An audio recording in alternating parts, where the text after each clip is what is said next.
নমস্কার বন্ধুরা, প্রত্যেক দিনের মতো আজকেরও হাজির হয়ে গেছি নতুন একটা রেসিপি নিয়ে। ফুলকপি তো আপনারা অনেক রকমভাবে বানিয়ে খেয়েছেন, তবে এই পদ্ধতিতে একবার হলেও নিরামিষভাবে রান্না করে দেখতে পারেন। রান্না করার পদ্ধতি একদম নতুন, তবে আপনারা একবার দেখলেই কিন্তু এইভাবে ফুলকপি রান্না করে নিতে পারবেন। আর এটা খেতে এতটাই টেস্টি হয় যে আপনি যদি কাউকে একবার খাওয়ান, সে কিন্তু আপনার থেকে চেয়ে খেতে বাধ্য হবে। তো তার জন্য দেখুন, আমি এখানে একটা গোটা সাইজের ফুলকপি নিয়েছি। এবারে এই কপির থেকে ফুলগুলোকে আমি আলাদা করে নিচ্ছি। আজকের রেসিপিটি দেখে যদি আপনাদের ভালো লেগে থাকে তাহলে লাইক আর আপনার সুন্দর মতামত জানিয়ে আমার পাশে থাকবেন। এবারে দেখুন, যে ফুলকপিগুলো একটু বড় রয়েছে সেগুলোকে আমি দু টুকরো করে নেব, যেগুলো ছোট সেগুলোকে আর গোটাই রেখে দেব। তার জন্য দেখুন, ডাঁটির থেকে আমি অল্প করে কেটে নিচ্ছি, নিয়ে এটাকে ভেঙে নেব। প্রথম থেকে রেসিপিটি দেখতে থাকুন, একদম সহজ সরল একটা রেসিপি। দেখুন, কপিগুলো কাটা হয়ে গেছে। এবারে কড়াইয়ের মধ্যে বেশ কিছুটা পরিমাণে জল, একটু লবণ দিয়ে ফুটিয়ে নিলাম। তার মধ্যে ফুলকপিগুলোকে আমি দিয়ে দিচ্ছি, দিয়ে এটাকে মোটামুটি 1 থেকে 2 মিনিট জোরে আঁচে ফুটিয়ে নেব। যতক্ষণে ফুটছে তার মধ্যে একটা আমি মশলা তৈরি করে নিচ্ছি। একটা মিক্সিং জার নেব। দেখুন, তার মধ্যে আমি কিছুটা পরিমাণে কাঁচা লঙ্কা, আদা আর টমেটো একসঙ্গে বেটে নেব। আমি যে পরিমাণে ফুলকপি নিয়েছি সেই আন্দাজ মতোই কিন্তু আমি সমস্ত মশলাগুলো ব্যবহার করছি, আপনারা নিজেদের মতো করে নিয়ে নেবেন। এবারে দেখুন, মশলাটা আমার রেডি হয়ে গেল। তার মধ্যে ফুলকপিটা মোটামুটি 1 থেকে 2 মিনিট আমি জোরে আঁচে ফুটিয়ে নিয়েছি। এতে করে ফুলকপি থেকে একটা গন্ধ থাকে সেটাও কেটে যায়, আর যদি ভিতরে পোকা থাকে সেটাও কিন্তু বেরিয়ে যায়। দেখুন, এবারে ফুলকপিগুলোকে আমি ভালো করে জল ঝরিয়ে নেব, যেন ভিতরে একটুও জল না লেগে থাকে। তো দেখুন, ফুলকপিগুলোকে সমস্তটা আমি ভালো করে জল ঝরিয়ে আলাদা একটা পাত্রে তুলে নিয়েছি। এবারে প্রথমে মশলা তৈরি করব। তার জন্য কড়াইতে কিছুটা গোটা গরম মশলা দিয়ে দিলাম, আর দিয়ে দেবো অল্প একটু সাদা জিরে, আর দিয়ে দেবো একটা তেজপাতা আর একটা শুকনো লঙ্কা। এই মশলাটাকে শুকনো খোলায় ভালো করে ভেজে নেব। মোটামুটি 2 থেকে 3 মিনিট কম আঁচে রেখে নাড়াচাড়া করে আমি এটাকে নামিয়ে নেব। এবারে মিক্সিং জারের মধ্যে আমি মশলাটাকে দিয়ে ফাইন করে একদম গুঁড়ো করে নেব, মানে একদম মিহি করে গুঁড়ো করে নিতে হবে। দেখুন, এই মশলাটা আমি গুঁড়ো করে নিলাম। এবারে রান্নাটি তৈরি করার জন্য কড়াইতে আমি বেশ কিছুটা পরিমাণে রিফাইন তেল খুব ভালো করে গরম করে নিলাম। তেলটা গরম হওয়া মাত্রই একে একে ফুলকপিগুলোকে আমি তেলের মধ্যে ছেড়ে দিচ্ছি, দিয়ে লালচে করে ভেজে নেব। ফুলকপিটাকে লালচে করে ভাজতে মোটামুটি আমার সময় লেগেছে 10 মিনিটের মতন। তো সেই কারণে ফুলকপিটাকে আপনারাও কিন্তু একটু লালচে করে ভেজে নেবেন। কপিটা যত ভালো করে ভাজা হবে ততই ভালো টেস্ট হবে। যতক্ষণ কপিটা ভাজা হচ্ছে তার মধ্যে একটা মশলা তৈরি করব। 1 চামচ সাদা তিল আর কিছুটা চীনাবাদাম দিয়ে প্রথমে জল ছাড়া এরকমভাবে আমি গুঁড়ো করে নিয়েছি। দেখুন, এবারে এর মধ্যে আমি দিয়ে দেব কিছুটা পরিমাণে টক দই। এই মশলাটাকে কোনো রকম জল ছাড়া মিহি করে বেটে নিতে হবে। দেখুন, এই রকম করে বেটে নিলাম। এবারে চলুন ফুলকপিটা দেখে নিই। দেখুন, ফুলকপিটা একটা পিঠ ভাজা ভাজা হয়েছে, সেই কারণে আমি উল্টো পাল্টে আর একটা পিঠ লালচে করে ভেজে নেব।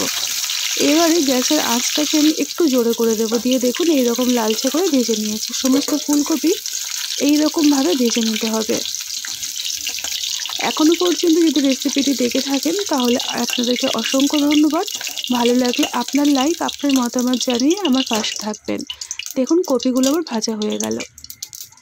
এবারে কড়াইতে কিন্তু দেখুন অনেকটা পরিমাণে তেল রয়েছে, ওই তেলেই আমি বাকি রান্নাটা কমপ্লিট করব। তার জন্য ফোড়নে দিলাম শুকনো লঙ্কা, তেজপাতা আর কিছুটা পরিমাণে সাদা জিরে।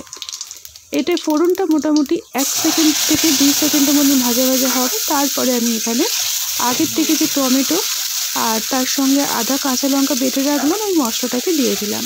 মশলাটাকে দেওয়ার সঙ্গে সঙ্গে আমি দেখুন অল্প একটু চিনিও এর মধ্যে দিয়ে দিলাম।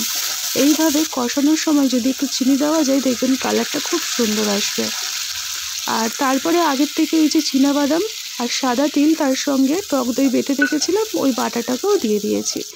এবারে গ্যাসের আঁচটাকে মোটামুটি মিডিয়াম আঁচে রেখে আমাদেরকে ভালো করে নাড়াচাড়া করে কষিয়ে নিতে হবে। এবারে আমি এখানে দিয়ে দেবো অল্প একটু কাশ্মীরি রেড চিলি পাউডার। এই রান্নাতে কোনো রকম হলুদের গুঁড়ো ব্যবহার হবে না।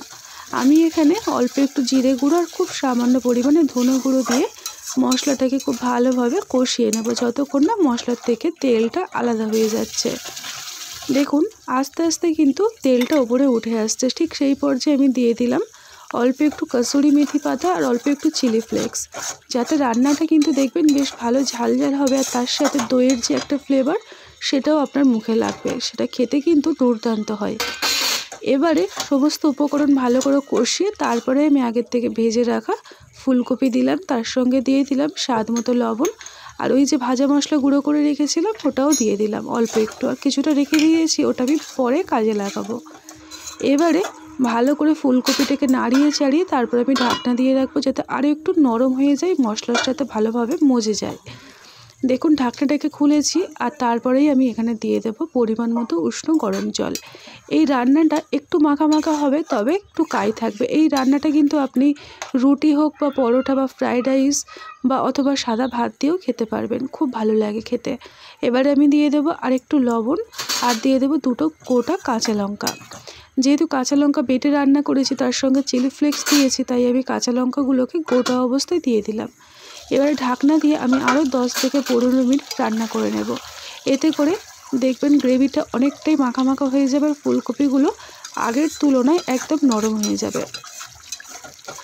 এবারে খুব ভালো করে নাড়িয়ে চাড়িয়ে এটাকে আমি পুরোটা রান্নাটা কমপ্লিট করব। এবারে সবার শেষে আমি দিয়ে দেবো ভাজা মশলা, আর দিয়ে দেবো আরও একটু চিলি ফ্লেক্স। তো এই চিলি ফ্লেক্সটা কিন্তু খুব একটা ঝাল নয়, তো সেই কারণে আমি সেই বুঝেই দিলাম। রান্নাটা যে খুব একটা ঝাল ঝাল হবে তাও নয়, মানে মুখে দিলে একটু ঝাল ভাবটা বোঝা যাবে, এবং তার সঙ্গে এই যে দই চিনাবাদাম সব কিছু ফ্লেভার মিলে রান্নাটা কিন্তু দুর্দান্ত হয়। কিছুক্ষণ আমি ঢাকনা দিয়ে কম আঁচে রেখে দেব, একদম কম আঁচে রেখে দেবেন, দেখবেন আস্তে আস্তে তেলটা উপরে উঠে আসবে, আর রান্নাটা একদম গামাখা তৈরি হবে। এই রকম পরিস্থিতি মানে আমাদেরকে নামিয়ে নিতে হবে। তো রান্নাটা কিন্তু আমার মোটামুটি হয়ে গেছে। দেখুন আমি তলার থেকে একটু ভালো করে হালকা হাতে নাড়িয়ে চাড়িয়ে দিলাম, যাতে করে ফুলকপিগুলো গলে না যায়। তো আজকের আমার এই ফুলকপির রেসিপিটি বন্ধুরা একদমই তৈরি হয়ে গেল। এটা কিন্তু বিশেষ করে ফ্রাইড রাইস বা পোলাও দিয়ে খেতেও কিন্তু দুর্দান্ত লাগে। এবারে দেখুন আপনাদেরকে আমি একটু কাছ থেকে দেখাচ্ছি কতটা লোভনীয় হয়েছে। এখন আমি এটাকে একটা প্লেটের মধ্যে সার্ভ করে নেব। তো দেখুন আমি এখানে একটা প্লেটের মধ্যে নামিয়ে নিলাম। এখানে রান্নাটা যতটা লোভনীয় হয়েছে, খেতে কিন্তু দুর্দান্ত হয়েছিল। একবার হলেও ভিন্ন স্বাদের এই ফুলকপি রান্না করে দেখতে পারেন, স্বাদ মুখে লেগে থাকার মতো তৈরি হবে। আজকের মতো কিন্তু এই পর্যন্ত, টাটা।